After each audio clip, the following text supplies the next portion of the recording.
Rookie drafts are in the books and we are into the depths of the Dynasty offseason. So what better time to crack out the deck chair, sit back, relax in the sanctuary, and be joined by one of the best Dynasty minds in the business to walk through some of the moves you should be making this offseason. Of course, as you can see, joining me is the fantastic Heath Cummings of CBS. Heath, thank you ever so much for coming on again. How are you doing? I'm doing fantastic. That was way too nice of an introduction, but I appreciate it. And, this is the time of year for me in producing Dynasty content that I really enjoy because we get to do just what you said. Like the things that I've been thinking I should talk about this or write about this for the last 2 months when I've just been overwhelmed with either rookie prep or rookie reactions. Now we get just a little bit of time to exhale and do those things.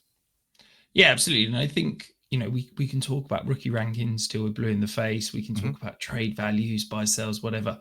For me, I think still the biggest win, the biggest margin you can gain over your competitors is around the theory, the strategy side, understanding that. So when we get that opportunity to take that slight step back and sort of think bigger picture at times, that's what I always like to do. So basically the premise for this show is I've said to Heath, let's have a very meandering conversation. I just want to hear some moves you are looking to make this offseason, whether that be specific players, whether that be general strategies, archetypes of moves, whatever Heath wants. So strap in as we meander through some different areas. So Heath, I'll throw across to you. What's the first thing you're looking to do at this time of year? Rookie drafts in the books. We still got a few months till point scoring season is here. So right. What are you doing? Well, something I've really discovered this year, just to kind of put this whole conversation in context, and it's the latest I've been at this point, but I still have a handful of rookie drafts that haven't happened. Oh, wow. And I'm still hearing from a lot of people who have their rookie drafts in June, or some that want to wait until training camp because we want more information on these players, you chickens. No. But so I do think that I've got leagues where I go and look at them and I'm looking at these rosters that already have their rookies on them. And then I've got leagues where I feel like I'm still trapped in 30 days ago and I'm trying to meander through those as well. But it's in the context of your rookie drafts over, I like to really kind of look at my group of teams as a whole. And I understand for a lot of people that may be one team, but you can still do this with your team. And kind of look at where am I relative to consensus opinion on the guys that I have a lot of teams, or on the guys that I'm really light on. And should I make some moves in that context to make sure that my rosters actually reflect the guys that I like better than the industry? Because I put together a trade chart once a month for 1 QB and super flex leagues with values. And early on in that process, I came to realize that what I was trying to do was a little different than what most trade machines or trade analyzers do. Most of those will tell you this is the consensus opinion. The average dynasty manager would think this trade is fair. And my trade chart is this is what he thinks you should do. Compare and contrast and hopefully take advantage. And so I've kind of been going through that process myself for the last month, just saying like, okay, who am I high on? Who am I low on? And does that match with who's on my rosters? And a couple of guys that I noticed early in May that I had a lot more of than consensus rankings would suggest that I should were teammates Justin Fields and Garrett Wilson. Very high exposure to both players. And I think I'm much higher on Justin Fields than consensus right now in dynasty rankings. I think he's one of the best values out there. And I'm much lower than Garrett Wilson than consensus rankings. And that didn't make me feel near as good. And I kind of started looking like maybe I needed to, do I want to acquire another share of Justin Fields who I love at cost, or is it time to move off of Garrett Wilson? And what are you doing with that information once you've collected that? Is that a case of you're looking at it and going, right, I'm scared by my exposure here to Garrett Wilson. I'm higher than consensus, so I think I can get what I would consider great value. I need to start going and shopping him, or is that just a case of you're happy, you'll sit there and kind of see how it goes over the next month or so? With Wilson specifically, because I do recognize that even though I'm a little bit lower on him and I don't like the quarterback uncertainty or the fact that we've not seen the talent that we all know is there turn into the fantasy production that we expect, I am actively looking to see if I can just get what the consensus ranking says he's worth. I'm not going to trade him for what I think he's worth because that would be a loss but if I can make a profit on what I believe the value is, then yeah, I'd like to. I don't want to totally get off of Garrett Wilson, but I wouldn't mind moving him off of a team or two. Yeah. No, I think this is such a key part of it in terms of Dynasty as a whole. It's something I do every single month. So I've got my ranks in my survival kit every single month when Keep Trade Cut, DLF release updated ADPs. I'm pulling those through, running them against my ranks. So I get a very clear an obvious thing of, right, I'm higher than consensus on these guys, I'm lower than consensus on these guys. And then comes the question, am I comfortable with that? And sometimes that leads me to think, right, do I need to reassess the ranking or the valuation of that player? Or am I comfortable being, 8 spots higher than ADP on Rashee Rice and things like that? And I love that because it does then help me, when I'm doing a buy sell column, or if I'm looking for buy sells, that's the easiest place. It's like very simple, right? I'm going to buy the guys I'm higher than consensus on.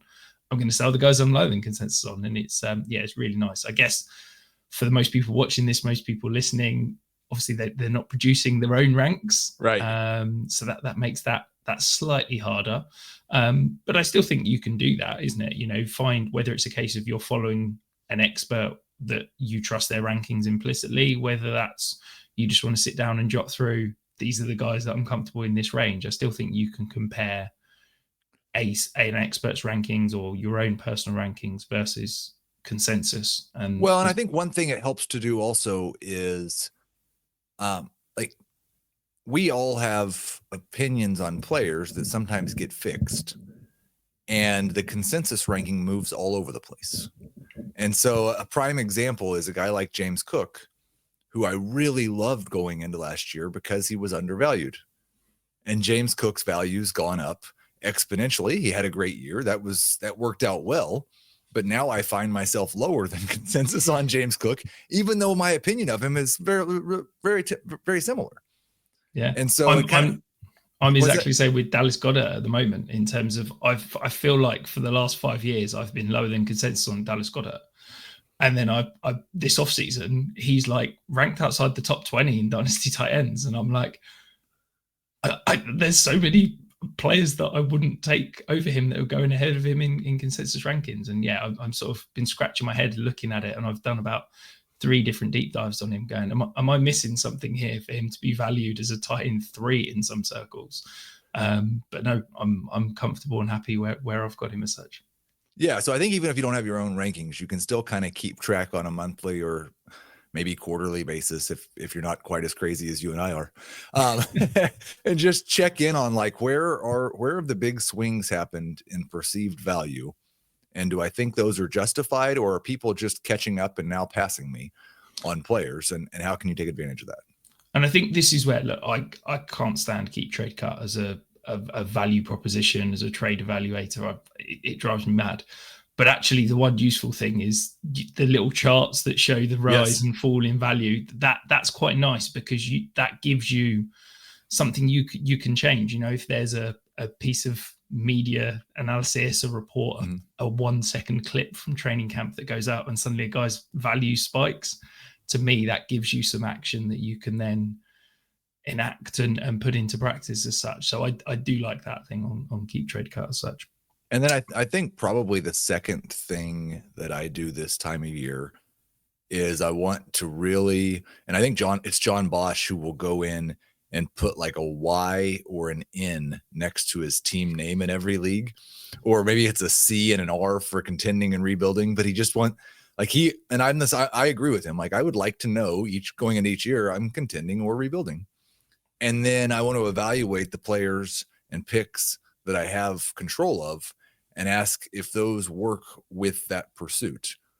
And and then I think the next step, especially if you're a rebuilder and you've got a couple of players like I think one that's really difficult right now is Jonathan Taylor. And I was just tweeting about potentially trading him away or trying to add a piece to contend this year, is deciding which of those players am I willing to sell at a discount before the season starts? Because we know that generally speaking, these veterans that will help contenders, the closer we get to the trade deadline, I think people get a little bit more excited about them. People don't want to trade for older players in June.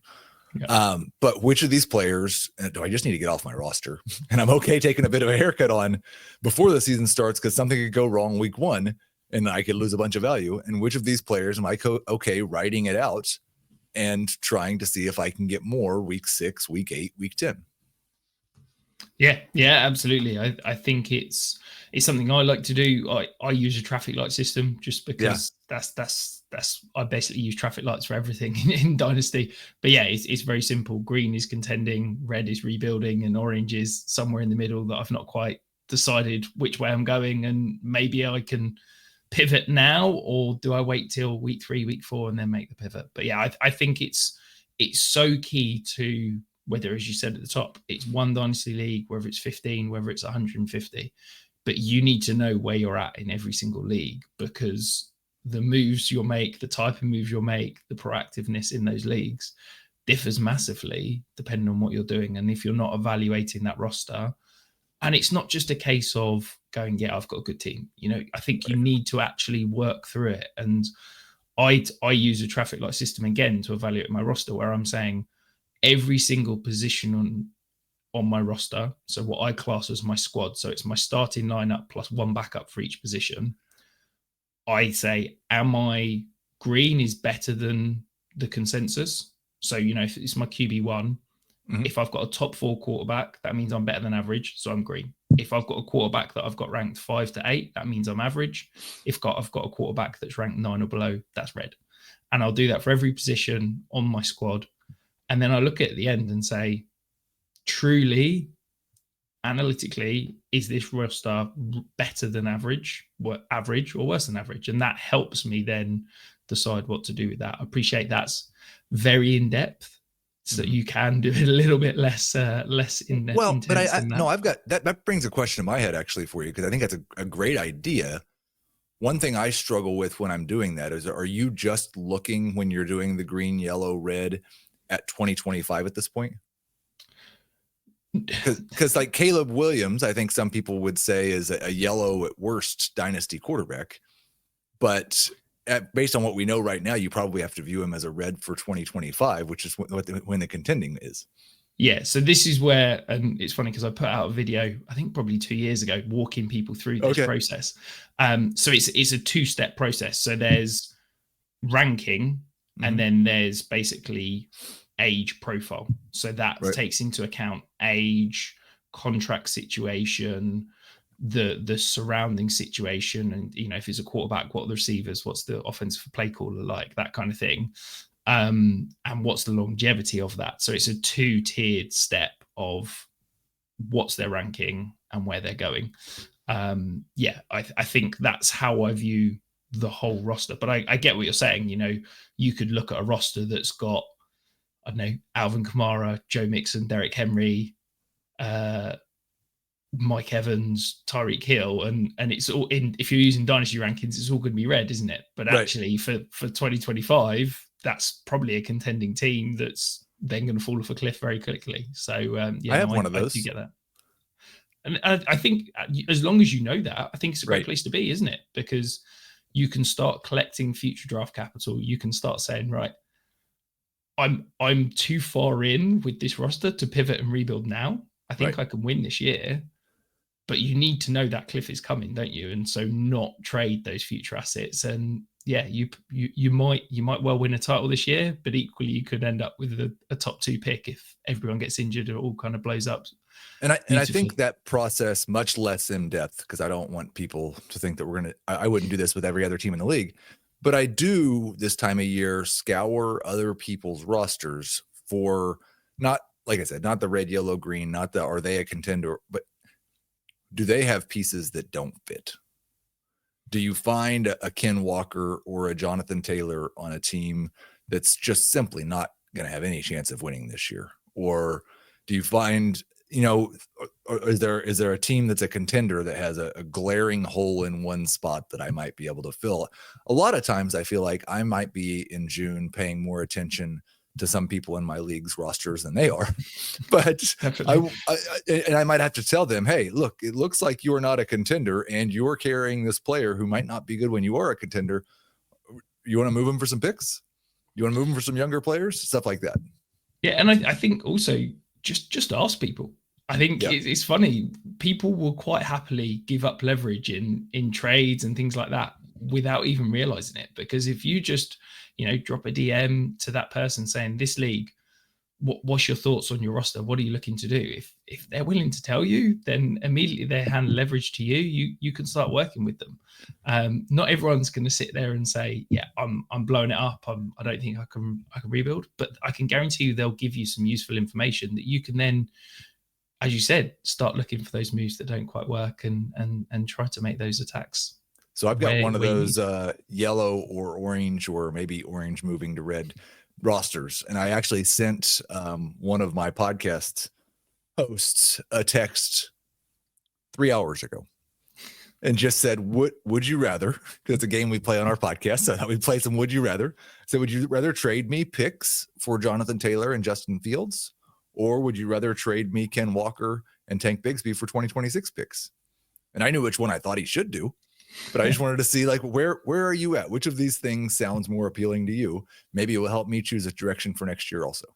No, it's perfect. And I think this is the ideal time where people have got time. It's not in season where a couple of hours can change everything, can't it? This is the time where we can take a week to talk through some trades. We can take a week to, hammer things out and go back and forth on values and think about stuff longer term rather than just quick, I need a running back, who can I get, kind of thing. Right. Yeah. And so, like, those types of discussions can happen even if you haven't had your rookie draft yet. So it's not quite as unique to the period after the rookie drafts, but it's definitely something that I've been looking at a lot the first week of June. Yeah, absolutely. Now I'm going to throw one of mine at you, Heath. So okay, good. This is something that I've been sort of thinking over the last few years, really. And I think it's becoming more and more apparent that in the off season, teams don't feel the QB pain in Superflex leagues. Okay. And what I mean by that is that people are so happy in the off season to sit back, look at their rosters and go, I've got 2 good quarterbacks, I'm happy. And then as soon as we get to week 5 or week 6, there's a quarterback injury or there's bye weeks and things like that. And suddenly people are scrambling to get a quarterback onto their Superflex roster. And so those quarterback prices rise. So I think if you're looking to buy a quarterback, this is the best time of year to do so, because people are far more willing to offload that third quarterback or, to try and build the perfect dream lineup of whether it's 10 starters or whatever you've got in your league, forgetting about how important that depth is when it comes to week 7, week 8, week 9. And I think that the quarterback position is more apparent than any other position as such. Do you agree with me, or do you think that people are still valuing quarterbacks the same in the off season as they do in the regular season? I think it's a mixed bag, but I think it's a true point that they are not valued as high right now as they are when the crunch hits during the season. So that's true. To what degree it's true probably depends on the league and the recent past experiences of the dynasty managers. Those people who were struggling to find a quarterback in week 5 last year might be holding on a little bit tighter this offseason.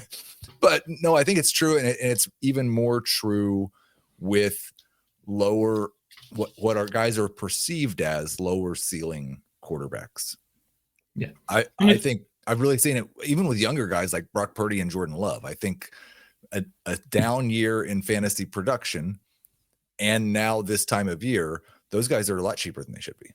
Yeah, absolutely. And I think, look, Lamar Jackson, Josh Allen, they're always going to be priced incredibly expensive in any dynasty league. But I'm always looking to try and build rosters with 4 or 5 quarterbacks if I'm legitimately contending. And I think that now is the perfect time to scoop up.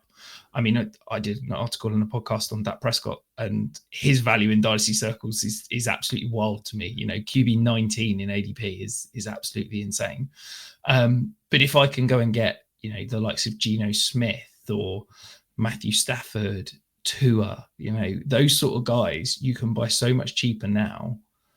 And as soon as there's one injury or bye weeks hit, their price will increase. And that's where, if you're the team that's got 4 or 5 of these average quarterbacks, it puts pressure on everybody else, because the more quarterbacks you've got, the fewer the other have. So if there's a bye week hits and there's 6 teams on bye or whatever, you can sit there pretty and almost name your price, because people are going to come scrambling. Well, I think that the tool one brings up another thing that I've noticed this offseason is that players who have had injury problems in the past get devalued a little bit more right now, because people are thinking, are they going to be available? And if they are available in week 5 when they need them, they tend to forget those injury concerns a little bit, because they're playing right now and they're healthy right now, and it's okay. But when they're not playing, even if they're healthy right now, they're worried. Well, they've had a lot of injury problems in the past. Yeah, it does feel that we're not necessarily consistent with our injury prognosis, I think, with certain players. Oh, no. Tua, I get, it's head, so it's incredibly serious, but it feels like we ding him massively. But, someone like Breece Hall had the ACL injury, was significantly slower last year. Nobody talks about injury concerns with him. And it does feel like it's one player, huge issues, other player, we're fine with the injury concerns. We'll just brush it off and kind of move forward. 100%. And the concussions scare people more than the most, and that probably makes sense. Yeah, and I guess that's it with Tua, is that it's one hit, it could be right season career over, couldn't it? And we've seen a little bit with or at least I have seen a little bit of that with Olave this offseason too. When I'm doing my mailbags or asking for grade the trades, it seems like Chris Olave is involved in every one of those shows. Yeah, it feels like his evaluation, his value is all over the place, and it's very much in the eye of the beholder, isn't it? In terms of the people that tend to believe Chris Olave is still an elite producer that can produce elite fantasy, and we're not worried about concerns. Truth is, they're probably rostering him, so he's not a player that I'm seeing moved a huge amount, because I think people are a little bit worried, probably aren't already rostering him as such. But one other thing I want to throw at you, Heath, is I think now is, because we're in rookie fever, people are hyped about those incoming rookies. Now's a good time to go sniffing around some of those sophomores that you liked last year, particularly the ones that basically did nothing, because I think that we're sometimes too quick to cast aside players that we perhaps liked that had tough rookie years. Now, they don't often hit, but when you can get guys for basically free, I'm intrigued. I'm thinking someone like Jalen Polk. I was really high on Jalen Polk as a prospect. He had an absolutely abhorrent rookie year. But there's a chance. Like, we're not convinced that Patriots receiver room is great. I know that I think it's terrible. Yeah, I know they've said that they're going to keep Stephon Diggs, but there's a hole there. Jalen Polk could come in, whether it's Benson in Arizona, whether it's someone like Blake Corum in Los Angeles. I appreciate they drafted another back, but last year he was going about 20 spots higher in running back ADP than he is now, and not much has changed. I feel a lot better about that process and do it myself with every position besides wide receiver. Like rookie quarterbacks being bad or not getting a chance, that's fine. I'll still buy low on them. Running backs, same thing. They were stuck behind somebody. I don't care. Tight ends take a long time. That's fine. I get a little more concerned about wide receivers unless I can tell a good story as to the why. If they were healthy and had opportunities and were just bad, I think those guys are a little bit less likely to overcome. I think for me, if I have a high evaluation on a player at the volume-based positions, so I class that as quarterback and running back, where I believe that, if you earn a starting spot, you're going to see volume. As simple as that. Right. I'm happy to take flyers on anyone that I've got a good evaluation of as a rookie, even if they do nothing in their rookie year, because of that. If Kyren Williams went down, suddenly Blake Corum's spiking in value significantly, and you've paid nothing to get him, you can at worst spin him off for a little bit of a profit. So yeah, I do tend to agree with you. I'm tacking quarterback and running back probably more than wide receiver, but I do think there are some, I'm quite happy buying the dip on Marvin Harrison and those sort of sophomores that I think there's a reason why, as you said, they've had a poor rookie year. Well, and I think there's a difference between the Marvin Harrisons and the Roma Dunzes versus the Jalen Polks or the Javon Bake. It's the guys that really, really fell on their face that provide me a little bit more pause. Yeah. No, I but they're also cheaper. Yeah. But if we're going, I guess it's two different conversations, isn't it? Really, is Marvin Harrison, Roma Dunze, you're still having to pay significant capital to go and trade for them. Whereas, Jalen Polk, even someone like Jermaine Burton suddenly getting hype again, like you can probably go and pick him off some waivers. You're not having to even trade to go and get them. You can probably go and pick them up for free in a lot of leagues. So those are the kind of guys that I'm at least intrigued by, whilst everyone else is dropping them to go and grab the next rookie. Yeah, we just went through our player outlook process, not for Dynasty, but just for the redraft portion of our coverage. And you really have to go through all of the depth charts and figure out which guys are worth writing anything about. And during that process, I really want to see, are there any guys that I think at the end of August, maybe RB2 on their own depth chart, that are not currently rostered in my league? Because even I don't want to spend much capital on running backs when I'm going through a rebuild, but it's an easy way to pick up some picks if you happen to have somebody's backup when the starter gets hurt, specifically at the running back position. And I do think that this time of year, especially when people had to get cut for rookie drafts, do cuts for rookie drafts, or we have ambiguous RB2 battles where we don't know who's going to win that. You'll sometimes find guys, I think Zamir White was a good example a couple of years ago, that just suddenly have trade value in the middle of the season when they were free in June. And the easiest position and the best place to find that is lower on the depth chart at the running back position.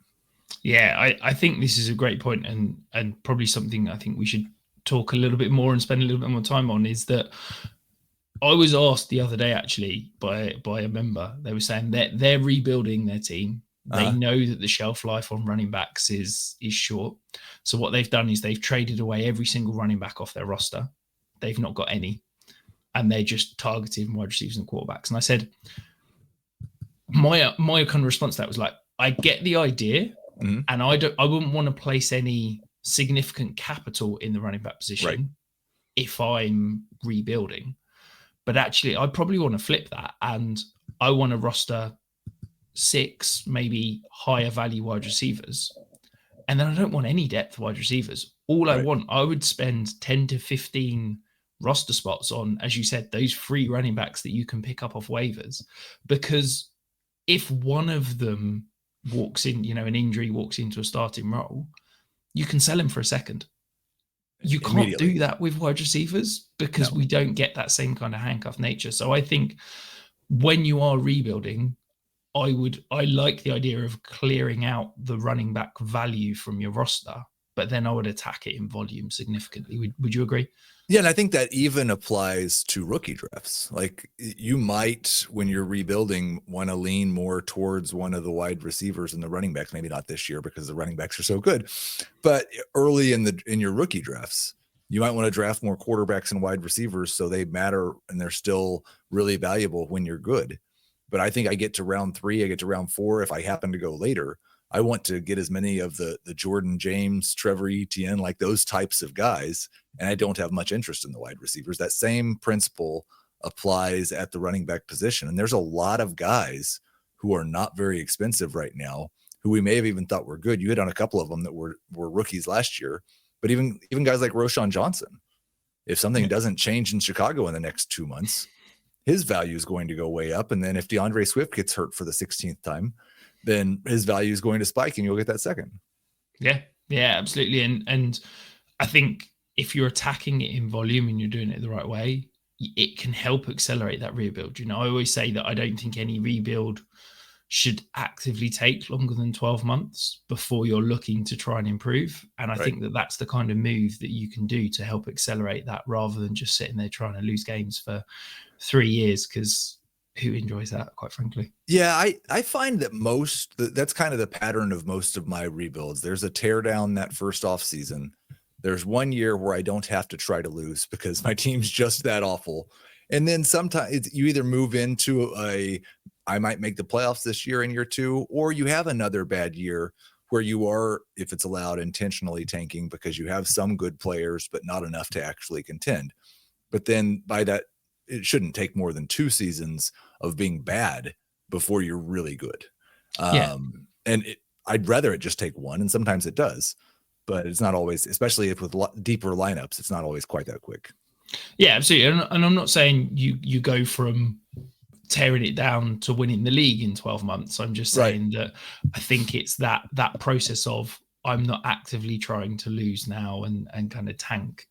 I'm now trying to gain points and get my roster to a better position as such. I think that takes 12 months. But that is it, Heath. We've rattled through that. That has gone incredibly quick. Is there anything else you wanted to throw out as a last minute tip or wisdom for our viewers at this point before we do move on? I'm really glad it did go extremely fast. I was trying to think, is there anything else that I'm doing with my dynasty teams right now? Because I feel like, while it went fast, we covered several really important things, and really most of the things that I'm trying to do with my dynasty rosters right now. I think the only other thing I would say is, like I hit on this earlier in the show, people are hesitant to buy older players this time of year. There's also some people who have some older players left after the rookie draft that they were hoping that they could trade for picks that they're starting to sweat just a little bit. So I would not hesitate to be like, you shouldn't be paying full price for vets in June, but that doesn't mean that you shouldn't pay 75 cents on the dollar. Like let's go see how cheap some of these vets are if you have a true contender. And how would you feel about, if you are in a true rebuild situation, going out and buying a vet now where it's potentially discounted with a view to selling in September when the price should usually have risen a bit? Do you think that's too risky, or would you be comfortable doing that? I think it's definitely risky, and each manager and situation kind of has to evaluate that. I've been struggling mightily with that and DeAndre Swift in a certain league where I really don't think I probably have a very good chance of being any good next year. I've gotten an offer for the 10th pick that includes a couple second rounders and DeAndre Swift and something else. And when I look at it, I think, looking at my own trade value, this is good value for this pick. But DeAndre Swift could, he either turns into a lot more for me in the regular season and I just made a profit because people are still factoring in the risk of somebody else having a huge role there, or he turns into nothing and I've delayed the rebuild just a little bit. So I think and I haven't been able to pull the trigger on the deal, even though I kind of like the deal for that reason. So I think it's a case by case situation. You just have to, I don't think you can be a very good dynasty manager if you're not willing to take risk, or if you're averting risk all the time. You just have to decide on that individual situation. What am I giving up to obtain this vet? How much could it accelerate the rebuild if it works? And how long could it delay the rebuild if it doesn't? Yeah. And I think that risk appetite should differ depending on where you are at in that rebuild or contending window, definitely as well. But that was absolutely fantastic, Heath. Thank you ever so much for coming on, joining us and taking your time. Can you remind everyone who's watching, who I'm sure they all know where to find you, but remind everyone where to find you and find your work? Yeah, go check out Fantasy Football Today Dynasty. Who knows? Rich may be on the show with me that day. Tuesdays and Fridays on YouTube at 11:30 Eastern and anywhere you can find podcasts. Beautiful. Well, thank you ever so much. If you haven't hit that subscribe and that thumbs up on your way out, go and do that now. And we'll be back very soon with more Dynasty content.